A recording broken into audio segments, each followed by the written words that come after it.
The Mansfield Business Alliance has recently released their list of 40 under 40. These are 40 people under the age of 40. They are business executives. They are CEOs. They are entrepreneurs. They are everyday people just like you and me. And we have one of those 40 under 40 right here in the studio. Today, we are welcoming one of Texas's youngest rising leaders. He has made history as the first African-American at-large city council member in Grand Prairie since the 1990s, and brings a bold, fresh perspective to civic leadership. From classrooms to council chambers, he's on a mission. And that mission is to build a stronger, more equitable community. And he's here to tell us about it. Junior Ezeonu. You got it. Yes. Welcome to About Mansfield. Thank you for having me. And congratulations on 40 under 40. Thank you. It's a blessing. I mentioned that in the intro, you are a Grand Prairie City Councilman. The qualifications to be a 40 under 40 is you must live within the Mansfield ISD school district. Mm-hmm. In which you do. I do. I definitely do. Yes, sir. And funny enough, when I was in college, I actually served as a substitute teacher in Mansfield ISD, subbing at schools like Lake Ridge, Timberview, Mansfield High, Danny Jones Middle School, Summit, to name a few. Yeah. Okay. What does it mean to be a 40 under 40? I think it's just an honor to be recognized within the Mansfield Business Alliance as 40 under 40, the inaugural 40 under 40 class, to be recognized for some of the work that I'm doing in Grand Prairie, but also in the Southern Grand Prairie portion that's in Mansfield ISD. It was a blessing to be nominated, number one, but then to receive an award, I was shocked. Yeah. And I was just grateful. And it just reminded me that we're all connected in the work that we're doing, regardless of whatever city you're living in. We're all touching each other. We're all connected. And it was cool just to be with other really, I want to say successful people. I think I'm 26, so I haven't done much in my opinion. I'm still growing up, but to see other successful business owners, educators, and just folks that are doing good in their community and doing well for this area, it was an honor to be amongst them. At 26, that's congratulations. And I would assume you got all gussied up and you went to the gala. Yeah, dressed up a little bit. There you go. Let's talk about your leadership role in the community. Did you, as you were growing up, think that I'm going to be a leader in my community, or did it just fall on your lap? So as a child, I was very civically engaged regarding just learning about how this country works. So just to restate, I was born in Nigeria. I moved here when I was 2 years old, grew up in Arlington before moving to Grand Prairie. So I grew up just with a great appreciation for this country, because this country gave us everything that we have. Like it gave so much to my parents, to my family, and allowed us to become who we are today. So growing up, I was just so fascinated by the history of America and just understanding why things were the way they were. And I had a teacher in third grade that told me one day I'd be president. I told her, I can't. I'm not a natural born citizen. I'm a naturalized citizen. But she said one day the law may change. So we'll see if that ever comes to fruition.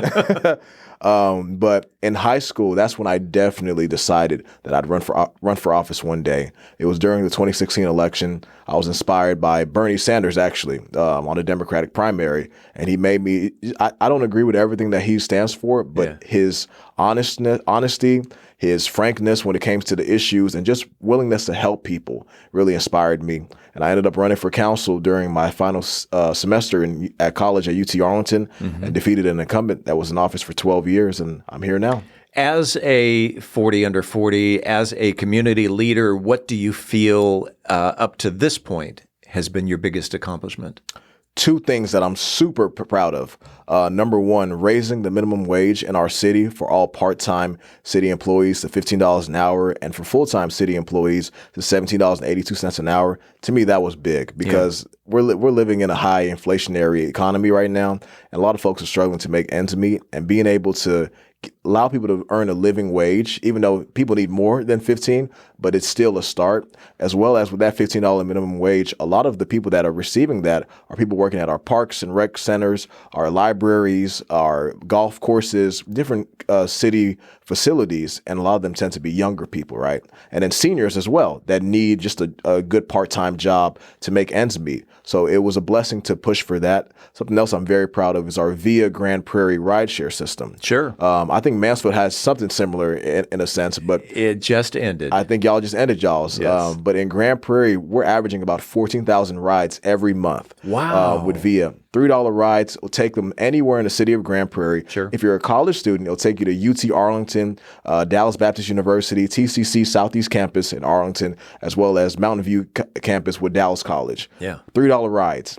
And it's utilized like crazy in our community, and it's really filling a need for people that need it. So those are two things that I'm very proud of that we've accomplished within the first few years I was on council. I thought maybe chicken and pickle was going to be in there, but the economic development that we've seen in the city, you know, we're trying to keep up with Mansfield. You know, Mansfield is booming, so we're trying to keep up with Mansfield in our Epic Central as well as our I-30 Entertainment District. But at Epic Central and downtown Grand Prairie, but at Epic Central, we have a lot of businesses coming in. Chicken and Pickle was great. We have Andretti's that came, Bass Pro Shops. Sure. End of this year, we're going to have Top Golf open up. So the city is just moving. We have restaurants coming through as well along that 161 corridor.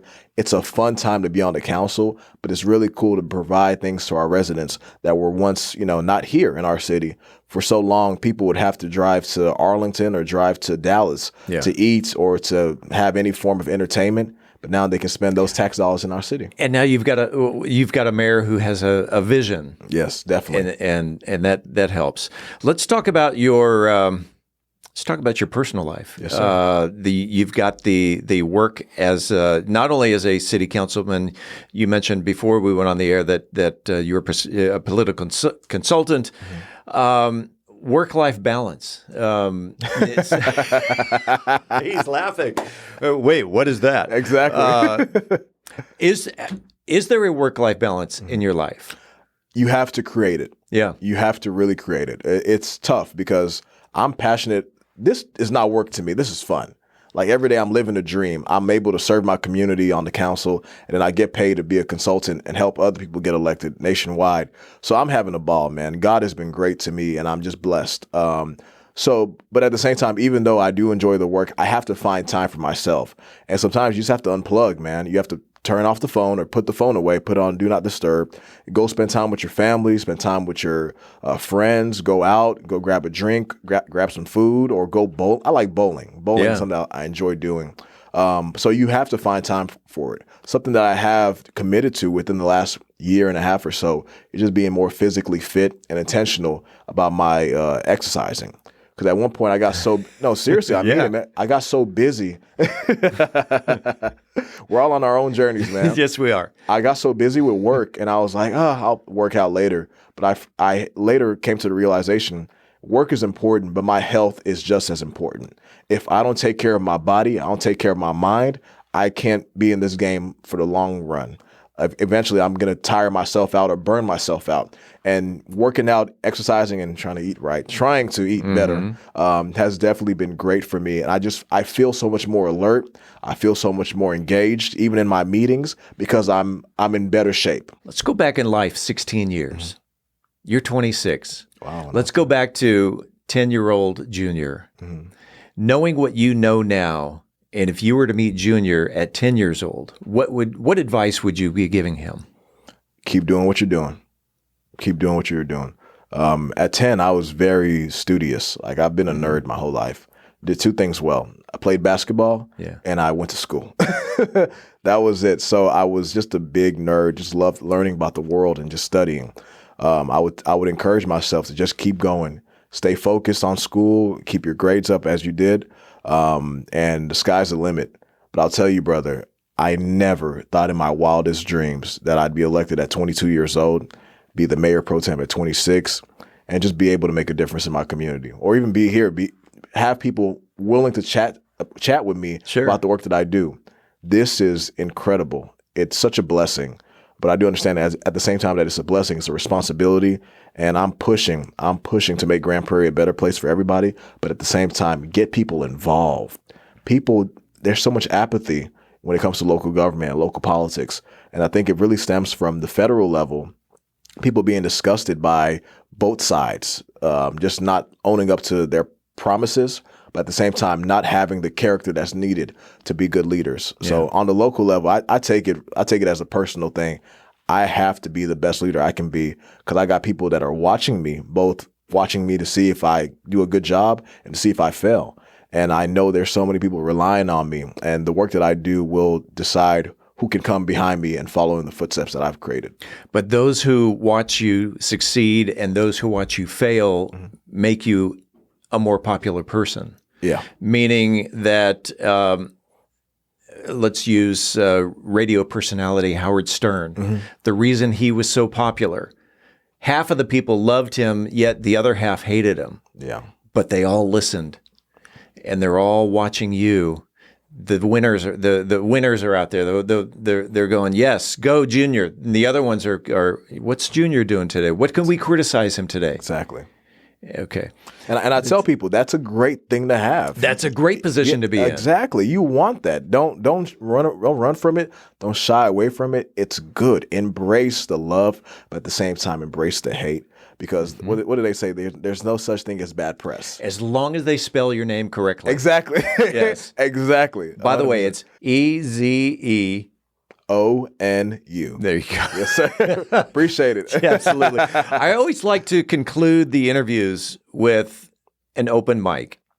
If there's anybody that you would like to shout out, if you'd like to thank, if you'd like to give some words of wisdom or advice or anything, they're watching you right there in that camera. The microphone is all yours. Well, thank you, Steve, for having me. And I'm actually Steve Jr., funny enough. My father's name is Steve, so Steve is actually my legal name. Okay. So it's good to be around another Steve. But thank you just for the opportunity to be here today. It's been an honor. And thank you to the Mansfield Business Alliance for recognizing me as one of the 40 under 40 for their inaugural 40 under 40 award. I've been very grateful. I want to thank my parents, thank my family, my siblings, who've all been supportive of me, the whole city of Grand Prairie that has given me the opportunity to serve at such a young age and allowed me to grow up not just as a young man, but as a young leader in our community. I'm just beyond grateful. And I want to speak to that person at home that's looking at our political environment at the federal, state, and local level and feels like things cannot get better. I promise you, things cannot get better if you stay out. You have to get involved. Not saying that you got to run for council. Not saying that you have to run for state legislature or run for governor or president, but you got to vote. You got to attend these meetings, and you got to hold people like me accountable. You got to hold us accountable. That's the job of the resident, is to hold us accountable, and the job of the elected official is to deliver. But when we don't deliver, you got to hold us accountable, and sometimes you got to vote us out. So I want whoever's listening to stay involved, stay engaged. This country, this state, these cities belong to you, not to the politicians. It belongs to you. Thank you. At 26, that's refreshing. Thank you. That is really refreshing. Junior Ezeonu. Yes, sir. Congratulations. Welcome to the 40 under 40. Thank you so much. And thanks for being on About Mansfield. Happy to be here. Thank you, Steve.